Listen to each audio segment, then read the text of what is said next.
आज के इस वीडियो में हम करेंगे करंट अफेयर सैंपल क्वेश्चंस - मई 3 के UPSC GS mains advance level question paper. तो चलिए शुरू करते हैं। क्यों एक बुलडोजर जस्टिस पर है। इसमें फोकस रहेगा रूल ऑफ लॉ, अनुच्छेद 14, 21, ड्यू प्रोसेस और सेपरेशन ऑफ पावर्स पर। क्यों 2 एनआईसीडीपी के इंडस्ट्रियल कॉरिडोर्स पर है। इसमें लिखना है कि कैसे ये मैन्युफैक्चरिंग, एक्सपोर्ट, एम्प्लॉयमेंट और लॉजिस्टिक्स कॉस्ट को सुधारते हैं, लेकिन लैंड फंडिंग और क्लियरेंस डिले बड़ी चुनौती है। क्यों 3 ट्रिब्यूनल रिफॉर्म से जुड़ा है। इसमें मुख्य मुद्दे हैं पेंडेंसी कम करना, लेकिन चिंता है इंडिपेंडेंस और एग्जीक्यूटिव कंट्रोल की। क्यों 4 एआई इन रूरल डेवलपमेंट पर है। यूज केस, कृषि सलाह, हेल्थ, शिक्षा, डिजास्टर अलर्ट और एथिकल कंसर्न, डिजिटल डिवाइड और डेटा प्राइवेसी। क्यों 5 ईसीआई इंडिपेंडेंस पर है। इसमें सुधार चाहिए transparent appointment system, budget autonomy और स्ट्रॉन्ग एमसीसी। अब क्यों 6 डिफेंस विजन 2047 पर है, जिसमें जॉइंटनेस, थिएटर कमांड, इंडिजनाइजेशन और साइबर रेडीनेस जरूरी है। क्यों 7 एआई वॉरफेयर और ऑटोनॉमस वेपन्स पर है। इसमें drone, cyber attack, deep fake और साथ में ह्यूमन इन कमांड प्रिंसिपल लिखना है।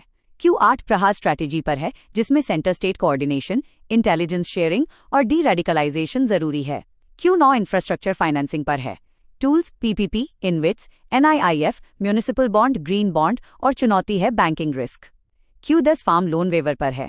ये पॉलिटिकली पॉपुलर है, लेकिन क्रेडिट कल्चर और फिस्कल डिसिप्लिन बिगाड़ता है। क्यों 11 वॉशिंगटन कंसेंसस पर है। इसमें लिबरलाइजेशन, प्राइवेटाइजेशन, ग्लोबलाइजेशन और इसकी सीमाएं जैसे इनइक्वालिटी लिखनी है। क्यों 12 फिस्कल हेल्थ इंडेक्स 2026 पर है। ये स्टेट्स की फिस्कल रैंकिंग से अकाउंटेबिलिटी बढ़ाता है। क्यों 13 एआई लेबर स्टडी पर है। इसमें स्किलिंग, रिस्किलिंग और सोशल सिक्योरिटी की जरूरत लिखनी है।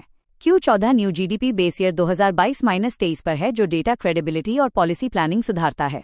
क्यों 15 16वें वित्त आयोग पर है, जो टैक्स डिवोल्यूशन और फेडरल बैलेंस तय करेगा। क्यों 16 ब्रिक्स एसटीआई कॉर्पोरेशन पर है, जिससे ग्लोबल टेक गवर्नेंस में भारत का रोल बढ़ सकता है। क्यों 17 यूएस इजराइल ईरान कॉन्फ्लिक्ट पर है, जिससे oil price, trade routes, diaspora और सीएडी प्रभावित होगा। क्यों 18 शियाओकांग विलेज पर है, जो चीन की बॉर्डर स्ट्रैटेजी और हाइब्रिड वॉरफेयर का हिस्सा है। क्यों 19 रेल टेक पॉलिसी और ईआरसीटी पर है, जो लॉजिस्टिक्स ट्रांसपेरेंसी बढ़ाता है, लेकिन साइबर सिक्योरिटी रिस्क भी है। क्यों 20 ईएएससी 9.0 पीएसबी रिफॉर्म्स पर है, जो डिजिटल सुधार लाता है, लेकिन स्ट्रक्चरल बदलाव के लिए गवर्नेंस और ऑटोनॉमी जरूरी है। अब 2 ऐसे टॉपिक हैं। पहला, technology without accountability equals authoritarianism. दूसरा, फेडरलिज्म एक कॉन्टिन्यूअसली नेगोशिएटेड प्रोसेस है। तो दोस्तों, ये था मई 3 करंट अफेयर्स मेंस पेपर का फुल शॉर्ट रिवीजन। अगर वीडियो पसंद आए तो लाइक, शेयर और सब्सक्राइब जरूर करें।